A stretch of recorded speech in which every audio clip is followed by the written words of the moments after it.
با پارٹی کے بارے میں اتنا ہی کہہ سکتا ہوں کہ حکومت سے علیحدگی سے کچھ دن پہلے ایک معاہدہ ہوا جو حکومت کے ساتھ بیٹھ کے قدس زنجو نے کیا، عمران خان نے اس کو مبارکباد بھی دی اور ایک بہت بڑا کارنامہ قرار دیا گیا۔ کچھ دن بعد پتہ ہی نہیں چلا، اس نے کچھ بتائے بغیر، کچھ تحفظات لوگوں کے سامنے رکھے بغیر حکومت سے علیحدگی اختیار کی۔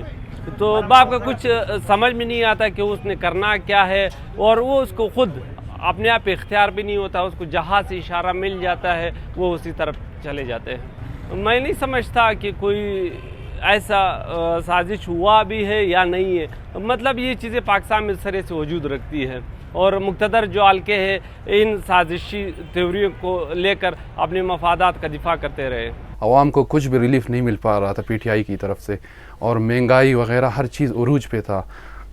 ہر کسی بھی چیز کو پی ٹی آئی حکومت نے نہیں چھوڑا، ہر چیز پہ ٹیکس لگا رہا تھا، خاص کر ہر چیز پہ کتابوں کے حوالے سے ان کو بھی نہیں چھوڑا، کاغذ وہ بھی مہنگا کر دیا، ان پہ بھی 17% ٹیکس لگا دیا۔ یہ تو بہت برا کیا اس نے، مطلب یہ تو اچھا ہوا کہ ان سے علیحدگی اختیار کیا۔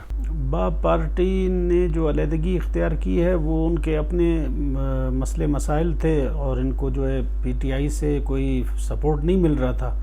جام کو ہٹانے میں جو ہے وہ پی ٹی آئی نے ایک اہم کردار ادا کیا۔ جام صاحب کی حکومت ختم کی، پھر جو ہے قدوس کو لے آئے۔ ابھی قدوس کو جو ہے جن مقاصد کے لیے لائے تھے، شاید وہ مقاصد ابھی انہوں نے حاصل کر لیے یا وہ مقاصد پورے نہیں ہو رہے ہیں۔